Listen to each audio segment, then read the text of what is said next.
Bonsoir à toutes et à tous. Bienvenue à ce second webinaire IALR.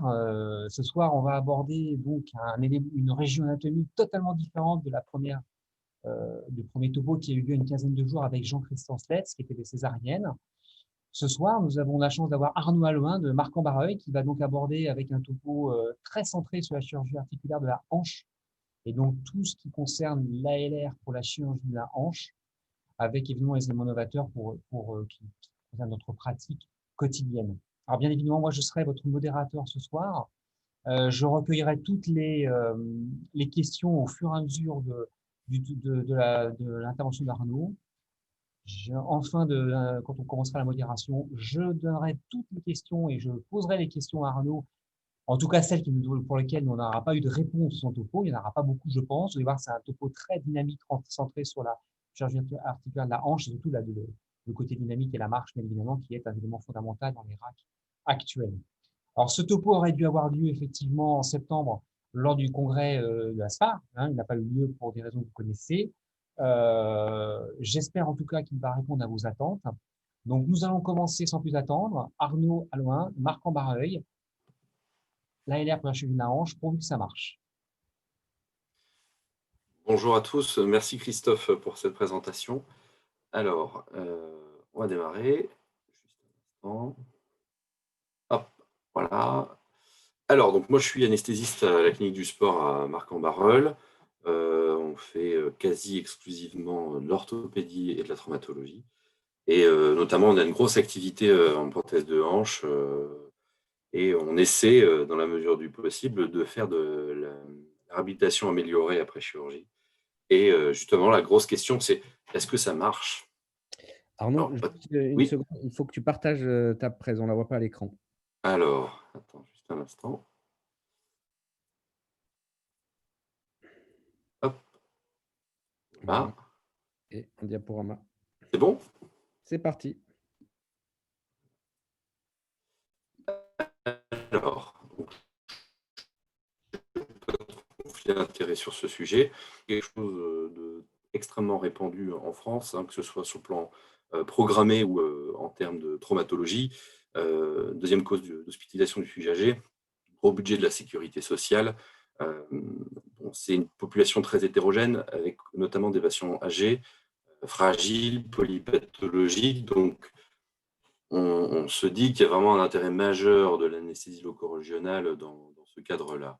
Alors, quand on parle de chirurgie de hanche, c'est quoi exactement? Dans tous les cas, il y a quelque chose de commun, c'est que votre patient ne marche plus, soit à cause de son arthrose, soit à cause de sa fracture. On va donc lui proposer soit de la traumatologie avec des clous ou carrément des prothèses, et ça peut aussi se faire en programmé, bien entendu. Il y a différents types de prothèses de matériel, ce n'est pas le sujet du jour. Par contre, il y a un abord, notamment pour la prothèse, qui peut changer. Soit on a la voie antérieure, soit la voie classique postérieure. On ne passe pas tout à fait dans les mêmes contingents sur le plan anatomique. Et peut-être au niveau loco-régional, ça peut avoir son intérêt. Sur le plan fonctionnel, probablement pas. C'est un vrai débat chez les orthopédistes. L'essentiel, c'est que votre patient soit bien opéré et que la hanche soit stable et souvent aussi bien l'un que l'autre. Alors, qu'est-ce qu'on doit se poser comme question globalement en préopératoire? C'est quelle chirurgie va être réalisée? Comme vous avez vu, il y a plusieurs choses. Donc, quel contingent anatomique je dois cibler? Qu'est-ce que j'attends de mon ALR? Est-ce que je fais une ALR seule, donc un bloc anesthésique, ou plutôt un bloc analgésique? Et dernier point, quel est le délai avant la mobilisation? Globalement, est-ce que mon patient va marcher rapidement? Est-ce que j'ai besoin de faire de l'épargne motrice? Ou alors il va rester à l'alité de manière prolongée parce qu'il n'a pas le droit à l'appui. Donc, ça peut changer éventuellement la donne derrière. Alors, qu'est-ce que je cible comme contingent anatomique? Globalement, on a deux plexus, le plexus lombaire et le plexus sacré. Ce qui nous intéresse, c'est le territoire du nerf fémoral et obturateur et les nerfs ilio-hypogastriques et dans une moindre mesure, nerf cutané latéral de la cuisse. C'est la partie antérieure. La partie postérieure, on va être sur les nerfs glutéaux supérieurs et inférieurs, qui sont des branches hautes du plexus. On peut aussi avoir une part, quand on regarde les dermatomes notamment, donc des nerfs ilio-hypogastriques et des dernières racines thoraciques et premières racines lombaires, d'où D'où l'intérêt éventuellement de se poser la question, est-ce que le bloc du carré des longs, notamment le QLB3, peut être intéressant, ou le nerf cutané latéral de la cuisse pour la douleur cicatricielle notamment. Pour résumer simplement, pour la capsule et l'ostéotome, donc on a le plexus lombaire pour la face antérieure, le plexus sacré pour la face postérieure. Sur le plan anatomique, la voie postérieure, donc vous voyez en vert donc les rameaux nerveux avec les grands fessiers, moyens fessiers, petits fessiers. Et tout au fond, on devine la capsule articulaire ainsi que les muscles pelvitro-cantériens, les fameux qui sont en contact direct avec le nerf sciatique et la capsule en antérieur. Ici, il y a un nerf important qui apparaît, c'est le nerf du muscle carré fémoral qui, lui, va donner cette innervation de la partie postérieure et qui est assez difficile à cibler. Quand on regarde la capsule, donc là, c'est branche gauche que vous voyez en face antérieure avec en bas à droite la face postérieure. Donc on voit que le nerf obturateur, le nerf fémoral et le nerf glutéal supérieur donnent ce contingent. Et sur la partie postérieure, donc le muscle du carré fémoral. Qui a un nerf. Là, c'est une planche d'anatomie qui avait été faite dans l'étude 2018 de RAPM. C'était un travail préliminaire au fameux Peng block. On retrouve donc des nerfs, des branches articulaires hautes du nerf fémoral qui naissent bien au-dessus dans le bassin par rapport à l'articulation, et puis des branches articulaires basses, plus rares, qui traversent le muscle iliopsoas, au même titre que les branches hautes. Ce qui est le plus important à cibler, donc ça va être ces branches articulaires hautes qui vont s'occuper d'une grosse partie de contingent articulaire. On a des branches obturatrices aussi articulaires, pareil, avec des branches hautes et basses, surtout des branches hautes, plus de 70% des cas. Donc on a de part et d'autre du foramen obturé. On a aussi le fameux nerf obturateur accessoire, qui est un constant, moins de 50% des cas, qui est une variation anatomique. Il s'occupe aussi de la capsule articulaire.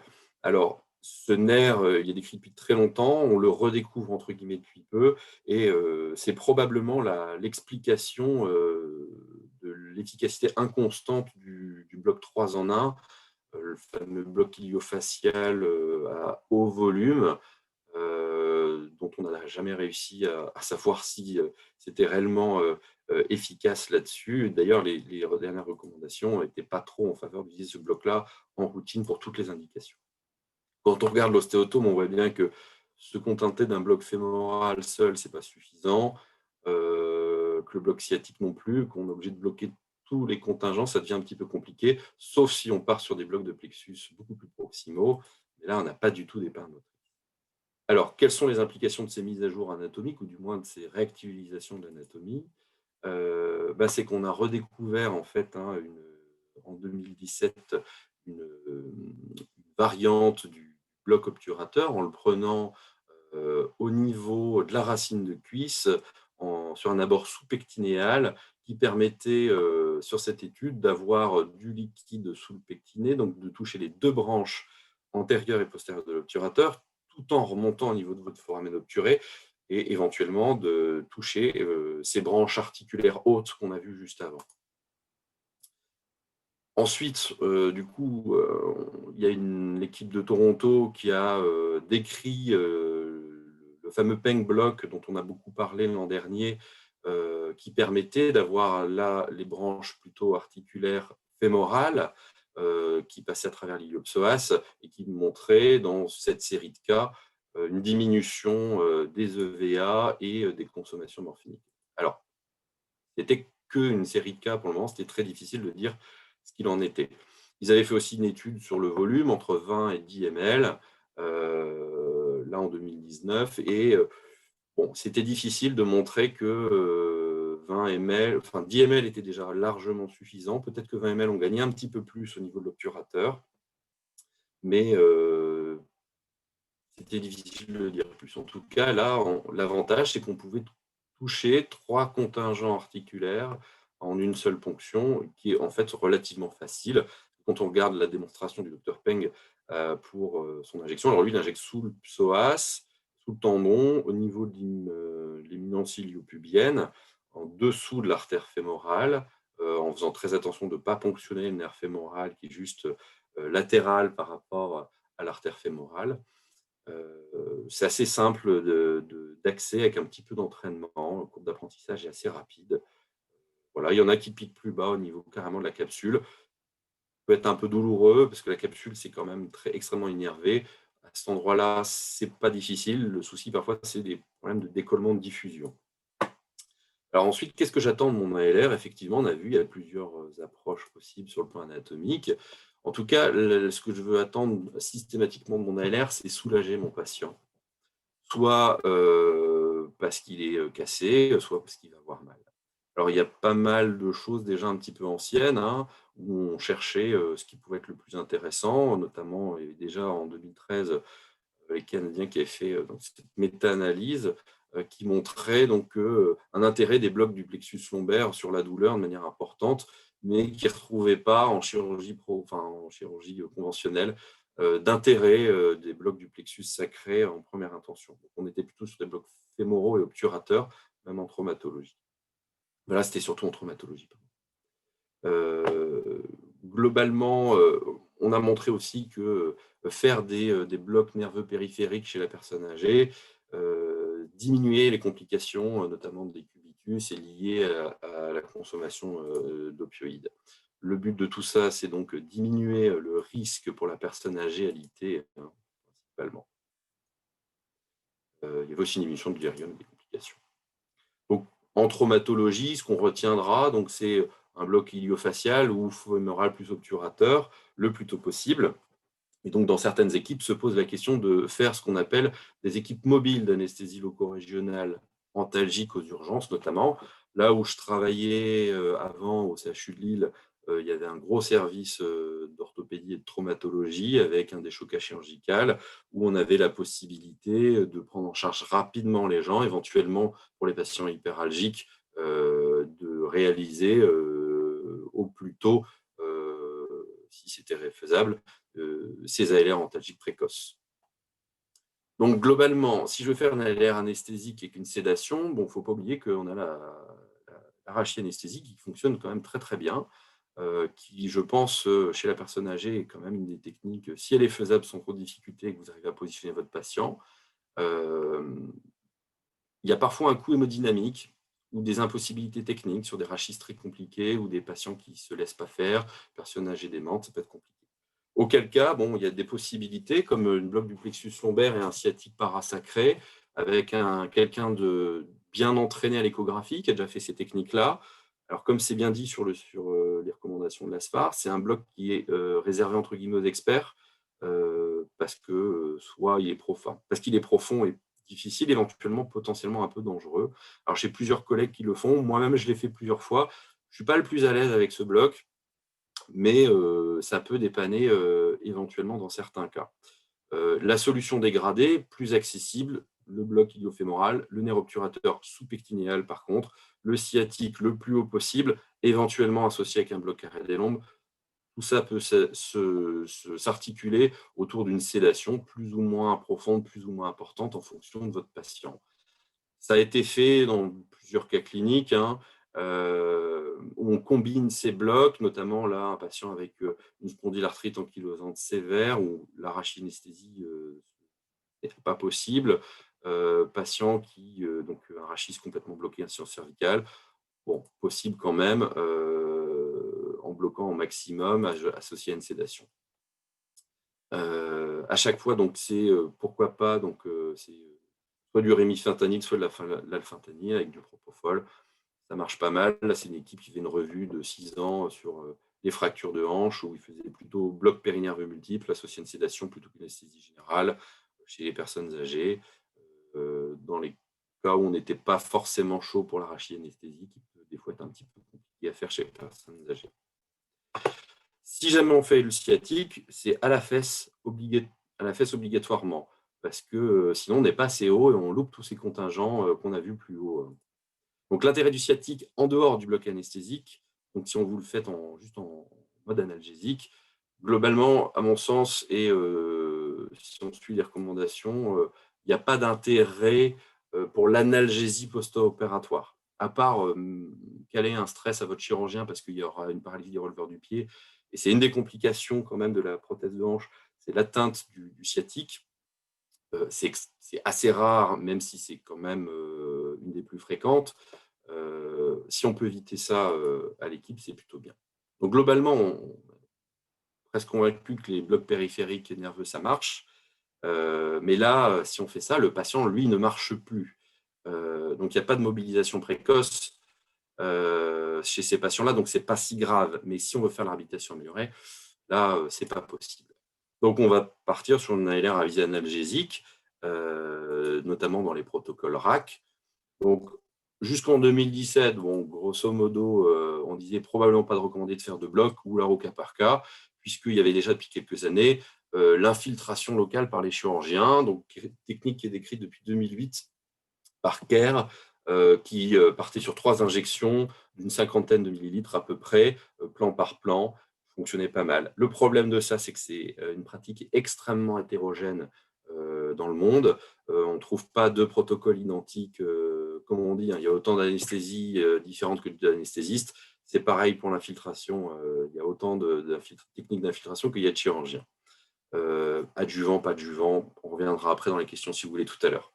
Au niveau de cette mobilisation, de cette technique, on peut faire une mobilisation plutôt rapide grâce à ça, puisqu'il y a vraiment une épargne motrice. Il faut savoir que cette mobilisation précoce, ce n'est pas que le fait de l'anesthésie du chirurgien. Il faut que vous ayez un kiné pour lever le patient, il faut que vous ayez des infirmières et pas qu'on retrouve la personne au bout de 48 heures avec les barrières levées et lui pas levé par contre. Si vous stimulez votre patient correctement, on le voit bien avec la prothèse de genou, on fait des blocs nerveux périphériques, votre patient, il se lève quand même s'il a un bloc moteur. Alors l'infiltration, oui, c'est bien, mais il y a des alternatives, effectivement, notamment le fameux carré des lombes, où il y a eu le premier cas clinique qui avait été décrit, où il montrait que, en fait, en analgésie post-PTH, ça donnait des choses intéressantes avec des EVA plus basses et des patients qui consommaient moins de morphine, du moins dans les 24 premières heures. Alors en pratique, comment on fait? Donc là, c'est la fameuse description là, du Shamrock, là, en trèfle. Vous avez les muscles érecteurs d'un côté, le carré des lombes et le muscle psoas en avant. Là-dessus, on avait plusieurs techniques décrites entre le QLB1, le QLB2, le QLB3. C'est le QLB3 qui est retenu. Donc, quand on voit la localisation de la diffusion du produit, sur la slide d'après, on voit qu'on est quand même très proche du plexus lombaire qui passe dans le psoas, donc peut-être qu'il y a une diffusion à ce niveau-là. Là, c'est un bloc typiquement donc, en patient endormi, en position latérale. Là, c'est une photo réalisée. Ça donne ça quand on décrypte les images, patient pas toujours aussi écogène que dans la vraie vie. En jaune, vous voyez donc la vertèbre et puis les trois muscles avec le fascia transversalis en vert ici. En blanc, vous voyez l'aiguille que j'ai modélisée et la petite flaque de produit anesthésiant. Hein, donc là, au péritonéal. Donc, on réalise ça là-dessus. Moi, typiquement, j'aime bien faire ça sur mes reprises de prothèses où je ne vais pas les mobiliser forcément aussi rapidement et j'ai l'impression que c'est plutôt pas mal. Il y a des gens qui, en 2020, n'ont pas dû s'occuper du Covid et ont poursuivi un petit peu la recherche sur l'anesthésie en orthopédie et ont essayé d'associer, pourquoi pas, un carré des lombes avec un bloc des recteurs du rachis très à la mode depuis ces dernières années, en mode une ponction, je pense, en prolongeant l'aiguille vers la partie postérieure, associer une petite anesthésie. Donc bon, c'est des cas multimorbides, hein, où on essaie de faire l'anesthésie générale la plus légère possible. Ça marchait bien, mais bon, c'est des cas quand même un peu biaisés, avec des patients avec des atteintes neurologiques notamment. On peut se demander, est-ce que vraiment, là, il y a eu un effet important? Difficile de voir. Probablement, d'autres études pourront étayer ou non ces hypothèses. Comptons là une autre étude là, qui avait déjà été testée en 2018. Ça semble intéressant, mais là, il n'y a pas d'étude sur la motricité. Donc, on ne sait pas trop le mécanisme sur ces techniques-là. Donc, difficile de dire si c'est intéressant ou pas. Il n'y a pas beaucoup de bonnes qualités d'études, mais il y en a quand même un petit peu. Là, c'est des équipes chinoises des protocoles randomisés qui avaient l'impression que le QLB pouvait être intéressant en analgésie, meilleure analgésie, plus d'opioïdes. Alors, l'article n'était pas disponible puisque en chinois. Des meilleures amplitudes articulaires dans l'abstract à vérifier, mais pourquoi pas, effectivement, ça peut s'étudier. Il y a quand même eu cette année une revue de toutes les études. Il y a quand même, alors c'est pas que de l'orthopédie, il y a de la viscérale aussi dans l'eau, mais quand même 1500 patients en total, moins de consommation morphinique, un temps prolongé avant le morphinique de recours, moins d'NVPO.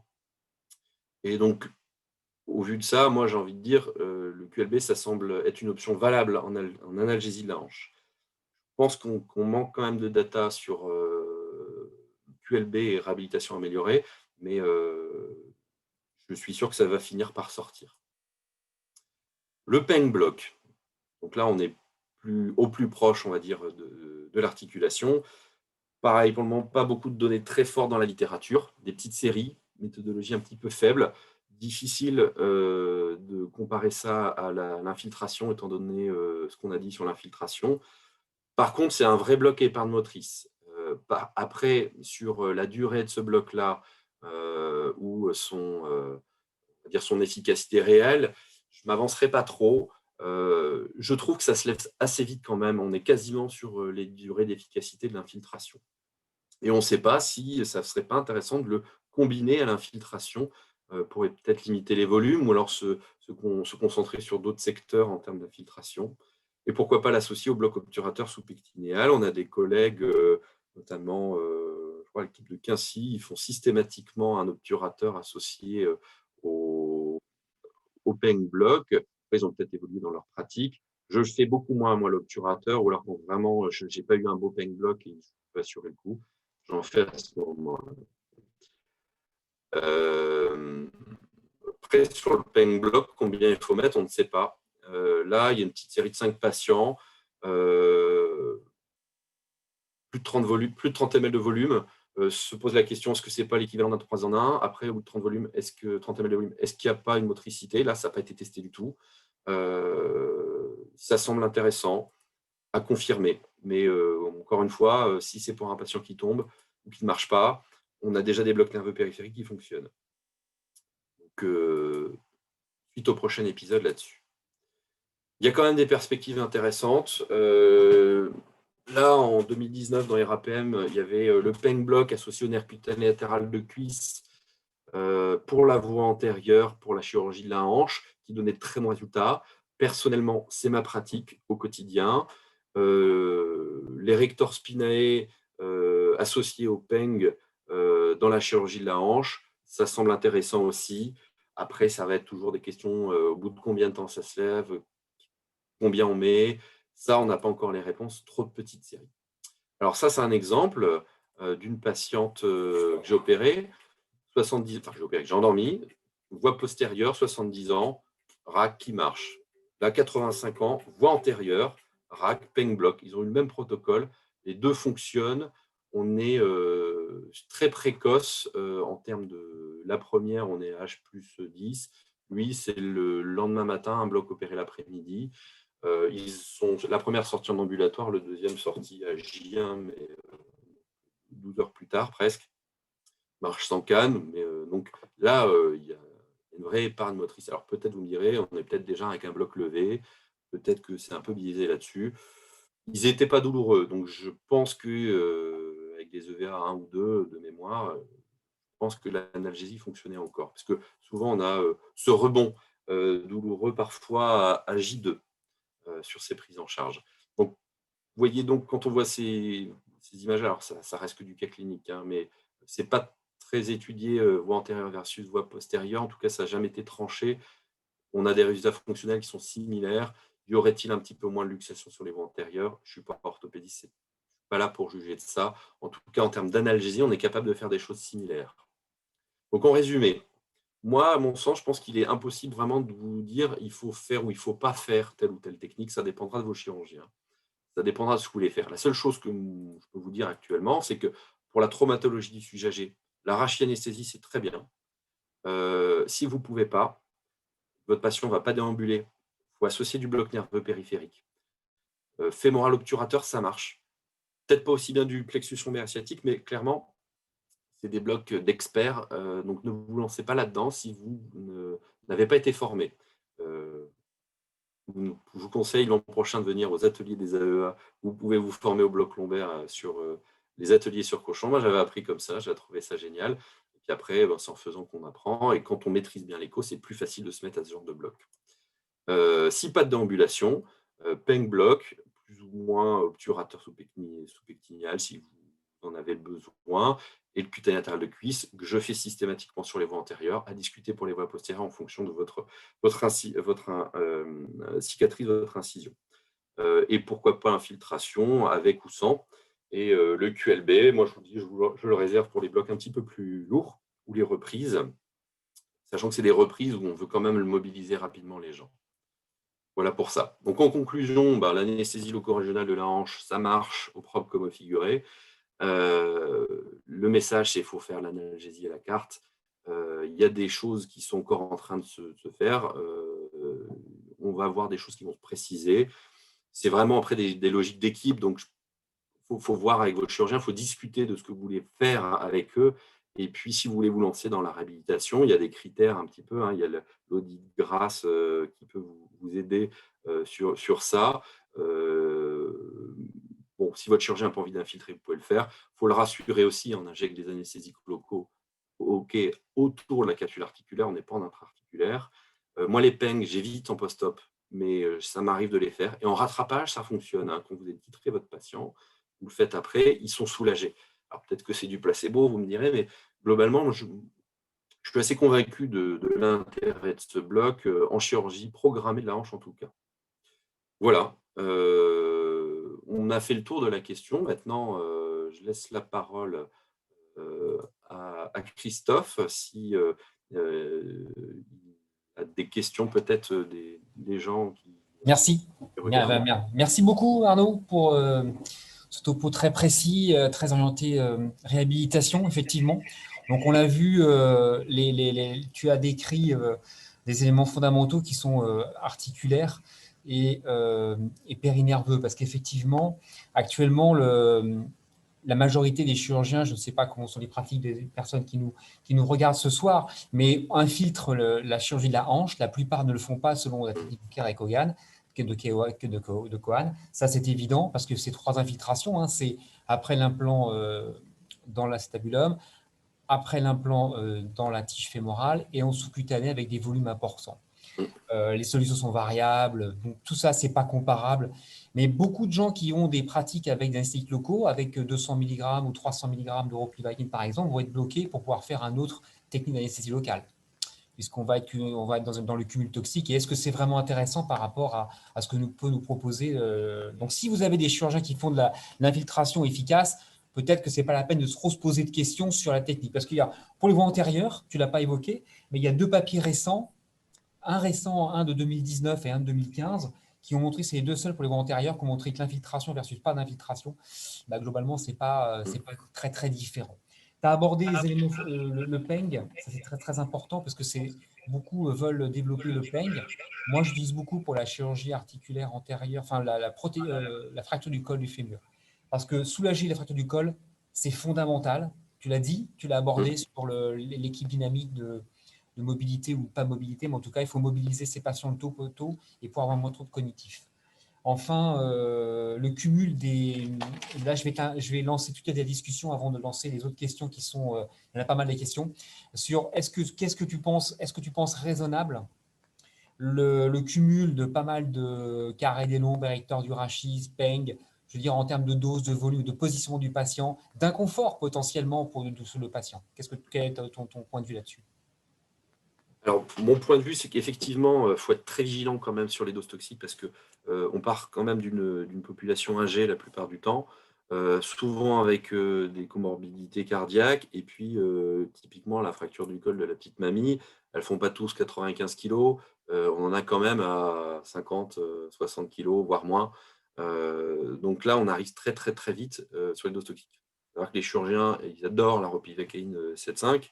Là, ils mettent une ampoule, c'est fichu. Donc, il faut vraiment faire de l'épargne. Alors, pourquoi pas baisser les concentrations pour les volumes, mais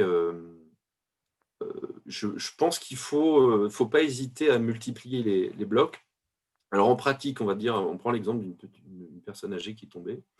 Elle s'est cassé le col, elle est allongée, alitée, en décubitus dorsale douloureuse.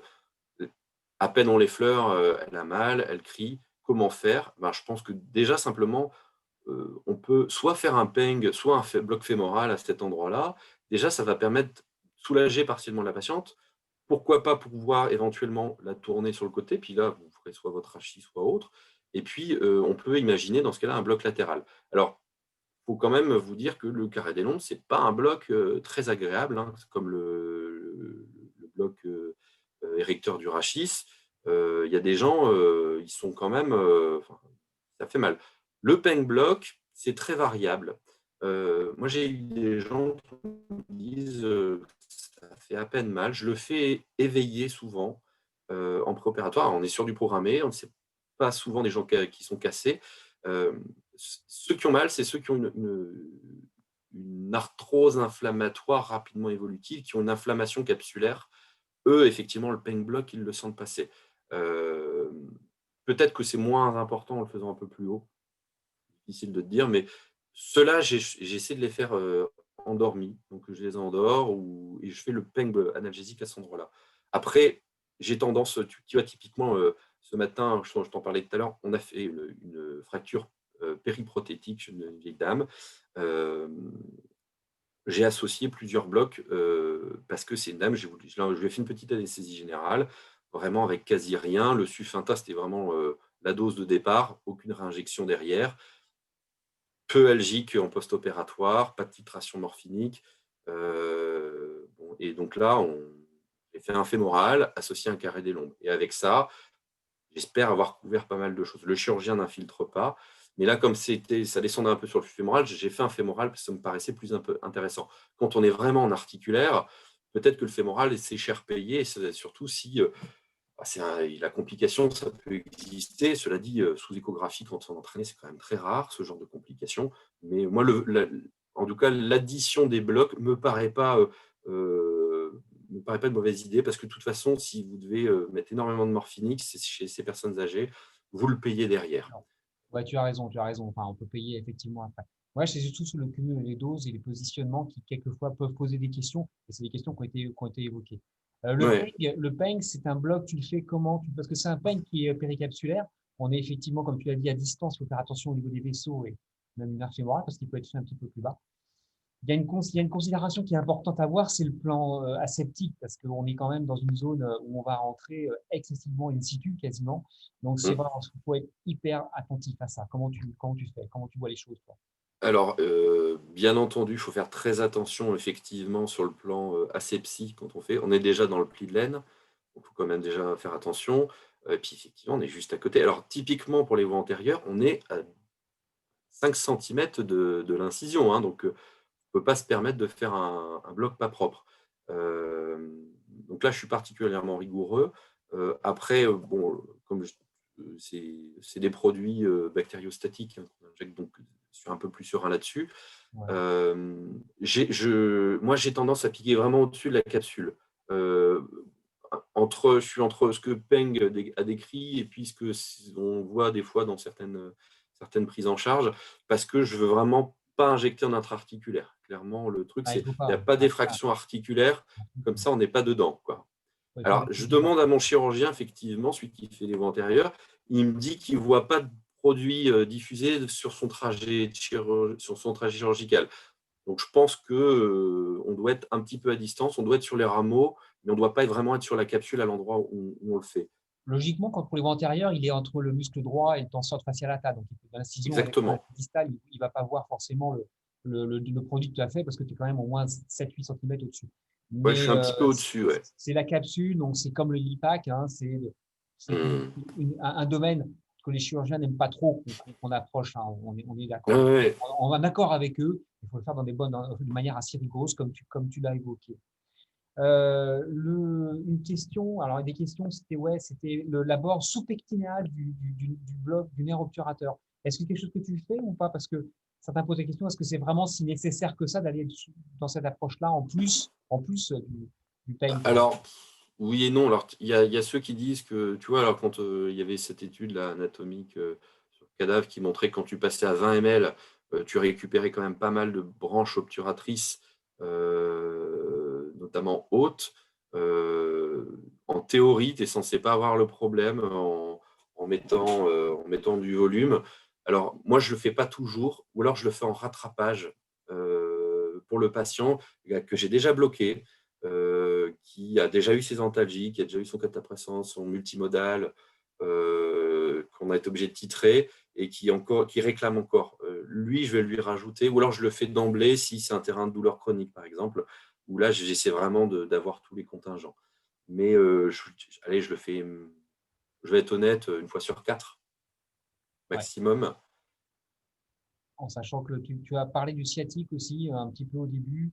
C'est des blocs que tu proposes ou pas? Parce que c'est quand même, je parle pour les hanches, mais aussi même pour les reprises de hanches, c'est vraiment des éléments qu'il faut éviter d'aller s'approcher avec cette locale. Parce que Alors, moi, alors ça dépend de la logique. Tu vois, par exemple, si c'est une reprise, que le terrain est bien et que je peux me permettre de faire une AG, une rachis ou quoi que ce soit, sans aller jusqu'à l'OFA, mais une anesthésie déjà bien balancée avec du multimodal, plus quelques blocs. Moi, je suis assez content du carré des lombes. Je trouve, on a plutôt des patients plutôt bien soulagés. Donc, c'est vrai que je ne vais pas toucher au sciatique, sauf si c'est Olivier Choquet, notre ami montpelliérain et nordiste de cœur, qui nous dit, lui, il fait des choquetteries, comme ils disent là-bas. Il fait un plexus lombaire associé à un sciatique en voie parasacrée. Ouais. Alors lui, il peut se le permettre parce qu'il a un gros niveau et une grosse expérience en orthopédie traumato. Moi, je l'ai déjà fait, mais vraiment exceptionnellement. J'ai d'autres collègues dans la région qui le font aussi, mais ça reste quand même anecdotique. Et ceux qui le maîtrisent ont peu de gags et ça se passe plutôt bien. Après, le risque, c'est quand même l'arrachie totale avec 40 ml de Naro, quoi. Voilà, c'est qu'en fait, plus on s'approche dans le volume, la dose et surtout ce type de bloc, on n'a quand même pas on a des complications qui sont pas négligeables, voire même une possibilité d'extension dans le nord axial qui ne sont pas négligeables et qui peuvent avoir des conséquences graves. Maintenant, l'expertise de la personne qui s'occupe de cela est évidemment fondamentale, comme tout geste de ce qu'on fait au quotidien, ça c'est sûr, mais ça doit être un élément fondamental de la prise en charge. En tout cas, le carré des lombes est certainement un des éléments parce qu'on s'approche du fascia thoraco-lombal, parce qu'on est dans une atmosphère qui ressemble même à un érecteur du rachis quand on est au niveau du fascia thoraco-lombal. Ouais, c'est un peu le même état d'esprit. Donc, on est vraiment sur comme tu le dis, c'est l'approche, elle paraît vraiment judicieuse et elle est probablement très intéressante associée à un pain. Maintenant, vouloir aller bloquer un sciatique qui peut paraître une parésie de longue durée après une reprise de prothèse, qui peut là aussi avoir un souci sur la mobilité et même interroger le chirurgien sur un hématome, enfin des choses comme ça qu'on précise. Moi, personnellement, je ne le ferai pas. Et après, c'est moi, je pense que c'est Ouais, bloc. ça doit rester un bloc d'exception. Plutôt l'exception. Par contre, il faut être analgésique et ça, c'est fondamental. On a des armes thérapeutiques. L'infiltration, ça marche probablement sur une durée relativement limitée. Ça dépend ce qu'on met dedans. Et je vous dis encore, c'est très, très remis en question pour les voies antérieures. Il y a une question là sur les voies antérieures parce qu'effectivement, qui dit qu'effectivement, le problème des voies antérieures, c'est les chirurgiens demandent beaucoup de relâchement musculaire, surtout d'abord quand au moment où ils sont sous les fémurs. Parce qu'on voit très bien le cotyle avec la voie antérieure, mais on ne voit pas très bien le fémur, soit avec ou sans aborto. Bon, maintenant, le bloc analgésique peut être un élément important parce qu'on va relâcher un peu la sangle du tractus iliotibial, mais c'est toujours intéressant. Maintenant, voilà, donc les principales questions on les a abordées. Pour le col du fémur, ta pratique quoi? Donc c'est plus le fémoral, c'est plutôt directement un peng ou c'est encore le fémoral ou l'iliofacial? Alors, le fémur, enfin, ça va dépendre de la fracture, tu vois. Si c'est on part sur une fracture sur prothèse, je vais aller sur un fémoral. D'accord. Voilà, parce que là, il y a un gros contingent fémoral sur le plan anatomique. Si c'est une fracture du col vraie, je tente un peng. Si ça suffit, bah, c'est bien. Si j'ai besoin de plus, j'hésite pas à monter là-dessus. De toute façon, si on reprend l'arbre décisionnel, on est sur de la mobilisation pas précoce Voilà. et dont l'intérêt principal, c'est soulager. Et le contingent majeur de la hanche, c'est le fémoral sur cette zone-là. Donc, j'hésite pas à y aller. Je n'ai pas très peur de la morbidité neurologique du bloc fémoral dans ces indications-là. Je suis plus frileux chez, tu vois, par exemple, de la chirurgie fonctionnelle du genou, type ligamentaux, des T4 chez le jeune, où là, si tu baisses le fémoral, là, tu as un gros effet sur la récupération des gens. Chez la mamie, de toute façon, marche déjà pas forcément beaucoup. C'est du bénéfice-risque.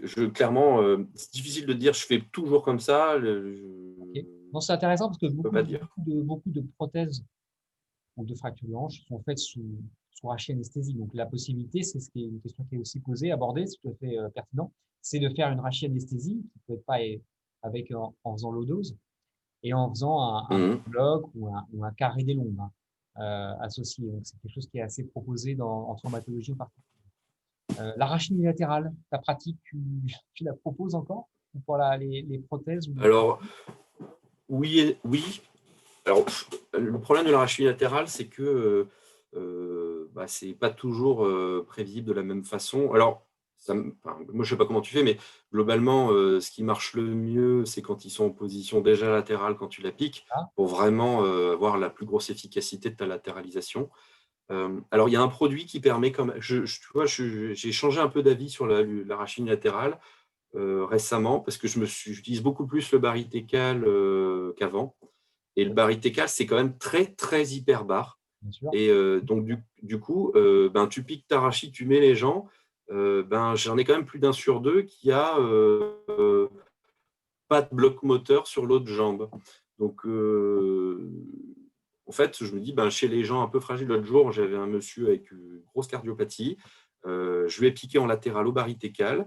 On a fait, alors là, c'était une prothèse de genou, mais on peut imaginer la même chose pour la hanche. Il a eu très peu de retentissement hémodynamique de sa rachis, qui était très bien latéralisé.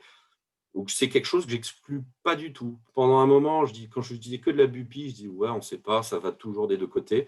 Je sais que la rachis, notamment latérale, c'est extrêmement utilisé chez nos collègues du Maghreb qui font beaucoup de rachis et qui ont une très grande maîtrise de la rachis latérale, plus que moi, je l'admets. Mais c'est quelque chose que je réutilise un petit peu. Et surtout, alors tu vois, quand tu as des chirurgiens qui sont rapides, tu peux te permettre d'utiliser des produits de courte durée, tu serres les fesses un petit peu. Après, il y a la Baby Noradré qui rend beaucoup service aussi. Mais avec une rachis latérale, enfin, le contre-coup hémodynamique est quand même beaucoup moins important. Ça, c'est le support qui échappe. Mais encore faut-il réussir à positionner ton patient, et encore faut-il réussir à faire ta rachis si le dos n'est pas non plus trop arthrosique. Dernier point qu'on peut aborder, c'est un monde qui est en grande évolution, c'est le bloc des érecteurs du rachis, donc on est donc au niveau lombaire. Alors, avec cette multiplicité de voies d'abord, avec le QLB3 que tu as évoqué, le B2 même qui a été proposé pour le second d'abord, parce qu'on est dans le faisceau thoraco-lombal. Les érecteurs du rachis aussi. Bon, on est plutôt dans l'analgésie, bien évidemment. Je crois qu'il faut savoir un peu raison garder sur pas mal de choses. Tu l'as dit, parce que soit on va soulager les patients, on va proposer une réhabilitation, en tout cas une marche précoce ou pas, tout dépend du contexte dans lequel on évolue et le patient, dans quel programme il est inséré, on va dire. Et donc, effectivement, je pense qu'avant tout, il faut déjà s'orienter sur comment vous organisez, comment on est organisé localement. Est-ce que les chirurgiens savent ou pas infiltrer? Est-ce qu'ils sont d'accord pour ne pas le faire? Nous, savoir qu'on peut proposer des alternatives avec des blocs qui sont très épargneurs de fonctions motrices. Les chirurgiens font un maximum pour épargner la motricité. Il faut qu'on travaille un peu dans ce cadre-là quand même aussi un petit peu. Et ces blocs in situ quasiment, ou en tout cas est près du fascia thoraco-lombal, c'est probablement les alternatives qui sont les plus intéressantes, comme tu as évoqué avec les deux patients que tu as montrés qui marchaient après la voie antérieure et une voie postérieure d'ailleurs aussi. Là aussi, on sent que même une voie postérieure peut marcher le jour même sans aucun problème. Voilà, est-ce que tu as des choses à évoquer un petit peu? Ah oui, une dernière chose, parce que c'est important. Tu parles des doses. Qu'est-ce que tu fais pour simplifier, pour que les gens aient une idée importante? quel est le volume et la dose que tu utilises pour un PENG, pour un QLB, voilà, les principaux éléments que tu vas utiliser. On ne parle pas d'arachide, on va parler de choses. Qu'est-ce que tu proposes? Alors, pour le peng, jusqu'à présent, je faisais beaucoup de Maro 2. Après, comme au final, je me rends l'impression que bon, tu n'as pas, pas de bloc moteur du tout. Le risque de diffusion sur le fémoral est extrêmement faible. Là, j'ai tendance à reconcentrer un petit peu plus. Surtout, c'est pour augmenter ma durée d'effet. Donc maintenant, je fais de la 375 et je fais 20 ml. Alors souvent, je garde 2-3 ml pour mon cutané latéral de cuisse, pour ma cicatrice. Et là, il faut faire, mon petit conseil, faites attention, quand vous piquez, repérez d'abord votre cutané latéral, parce qu'en fait, il est extrêmement proche de votre entrée d'aiguille quand vous faites un peng. Si vous êtes trop interne, vous risquez de ponctionner votre fémoral. Si vous êtes trop externe, vous risquez de ponctionner votre cutané latéral. Donc, juste le repérer, vous piquez, soit vous le prenez au passage et après vous faites votre peng, soit c'est l'inverse. Perso, je fais l'inverse. Je pique, je fais mon peng, je redirige mon aiguille de l'autre côté, je mets mes 2-3 ml pour finir, je peux monter jusqu'à 5 s'il faut. Après, c'est la diffusion, le visuel aussi qui compte. Des fois, je ne suis pas satisfait, je rajoute 5-10 ml s'il faut. Ça m'arrive de monter jusqu'à 30 ml. Après, il faut faire attention à ta dose toxique. Bon, moi, mes chirurgiens, ils infiltrent pas ou peu sur ces techniques-là, ce qui trouve que les patients vont bien et sont soulagés derrière. Pour un carré des lombes, là, je vais plutôt privilégier le volume. Donc, je vais facilement monter à 30-40. Du coup, je suis plutôt sur la 2, éventuellement de la 375, mais je ne monte jamais plus en concentration sur ces blocs analgésiques-là. Pour l'obturateur, ça va être à peu près la même chose, de la 0,2, peut-être plutôt de la 0,2 que de la 375, parce que là, on va avoir un bloc moteur sur les adducteurs. Et il ne faut quand même pas oublier que les adducteurs, quand votre patient va faire ses rotations, ils seront importants. Si la patte, elle traîne au moment où il va tourner, c'est là où il va tomber. Donc, ce qui augmente le risque de chute, ça a été plus que prouvé pour le genou, c'est la multiplication des blocs périnerveux. Donc, vous faites un fémoral, ça va, mais vous faites un fémoral plus un obturateur, vous augmentez. Et si en plus on rajoute un sciatique, là, le risque de chute est majeur, même en protégeant. Enfin, majeur, plus important, même en protégeant. Et pour la hanche, je pense qu'on est sur la même logique. C'est bien d'avoir un analgésie à 0, mais si votre patient ne peut pas se mobiliser derrière, et qu'on avait prévu de le mobiliser, c'est pas bien. Le patient va accepter d'avoir un peu de douleur et on lui met une prothèse de hanche. Il le sait. Il sait qu'il peut douiller. Après, souvent, ils sont agréablement surpris d'avoir peu mal. La hanche, c'est une articulation dans les 3 dimensions. Hein, donc, et d'ailleurs, quand on regarde bien ce que tu proposes, c'est de bloquer en fait l'ensemble des infiltrations qui étaient faites par Kerr et Cohen, c'est-à-dire en fait bloquer les rotateurs externes, les adducteurs, le tenseur de fascia lata, tous ces éléments-là qui sont à bloquer effectivement sur le plan musculaire. On voit bien pourquoi les rameaux du fémoral, de l'obturateur et l'accessoire de l'obturateur, quand il existe, le cutané latéral de cuisse, sont fondamentales. Le sciatique, personnellement, moi, je pense vraiment que c'est vraiment pas une nécessité, en tout cas. Maintenant, c'est même plutôt dans le cas de réhabilitation, quelque chose qui est probablement pas à proposer. Le carré des lombes, on va bloquer, on a une diffusion spaciatoire colombale, on a sur le milieu hypogastrique, milieu inguinal. On a... Moi, je ne les fais pas, ceux-là, personnellement. Non, mais y compris dans le du QLB3, a priori, tu vas les bloquer. Vu l'espace de diffusion, vu la localisation des nerfs, ils vont être bloqués par cette anesthésique locale, de toute manière. La diffusion, voilà. Donc, ça, c'est des choses qu'on peut proposer. Bon, je crois qu'on a fait le tour. Tu as parlé des doses et produits, l'arachide unilatérale. Souvent, l'arachide, il faut la faire plutôt hypobar, je pense, avec la hanche vers le haut. Oui, alors ça, c'est pas quelque chose que je maîtrise. C'est assez difficile à faire. Moi, je la maîtrise pas personnellement. C'est assez, ça peut être fait. Hein. Beaucoup de gens le font avec une infiltration associée. Dans le cas d'une chirurgie unilatérale de ça, c'est quelque chose qui est proposé aussi quelquefois. Voilà, après, c'est des choses que moi, j'ai pas la pratique, toi non plus. C'est plutôt des managements un peu différents, mais ça marche aussi remarquablement. Après, en termes d'analgésie, faut pas se leurrer, ça marche pas en termes d'analgésie de manière très importante, ou sauf si on met de la morphine intrathecale, mais là, on sort du job parce que la morphine intrathecale, c'est pour le moment pas un truc qui est très intéressant parce que ça nécessite une rétention, ça nécessite des problèmes respiratoires, une surveillance adaptée. Voilà. Ouais, il y a juste un Ouais. dernier point, sans discutant, là, j'y ai repensé. Il y a une chose que je fais de temps en temps, mais dont je n'ai pas parlé dans mon topo, c'est la rachie séquentielle, dite rachie continue, Ouais. que j'utilise pour le patient des fois en hémodynamique précaire, qui me permet de titrer ma rachie pour pouvoir faire une chirurgie avec une rachie le plus court possible, éventuellement réinjecter. Donc là, on titre, on fait attention, on monitore l'hémodynamique et ça Ah, permet de s'en sortir. Mais ça reste de la rachie. un très beau papier qui a été fait par l'équipe Bédulet de Montpellier il y a quelques années là-dessus sur le bénéfice hémodynamique de la rachis continue titrée, qui là aussi est peut-être à la limite même plus facile à faire qu'une rachis pouvard. On Ouais, l'oublie souvent d'ailleurs. Merci Arnaud. J'espère qu'on a été Christophe. complet, qu'on a fait un tour assez large sur ce côté un peu novateur de la chirurgie de la hanche pourvu que ça marche. On a des réponses à apporter pour l'épargne morphinique, pour l'épargne analgésique, pour l'épargne motrice en termes d'anesthésie. Nous, les anesthésiateurs, en particulier sur les équipes qui n'utilisent pas l'infiltration, et même quand l'infiltration finalement est peut-être pas forcément la bonne arme analgésique quand ça commence à sortir un peu de manière pour la voie antérieure en particulier. Donc, les questions. Alors, ce replay sera évidemment en ligne très prochainement. Vous pourrez le revoir et le revoir. N'hésitez pas à le diffuser à tout le monde. Je crois qu'on peut. Merci beaucoup, Arnaud. On se retrouvera, nous, pour un troisième Web IALR dans une quinzaine de jours. C'est le 14 décembre. Vous avez dû voir l'annonce au début tout à l'heure. C'est Régis Fusier de Toulouse. Donc, on va repartir dans le sud, sur d'Oncopole, qui parlera plus de la chirurgie mammaire et de tous les blocs de parois thoraciques associés à ce type-là.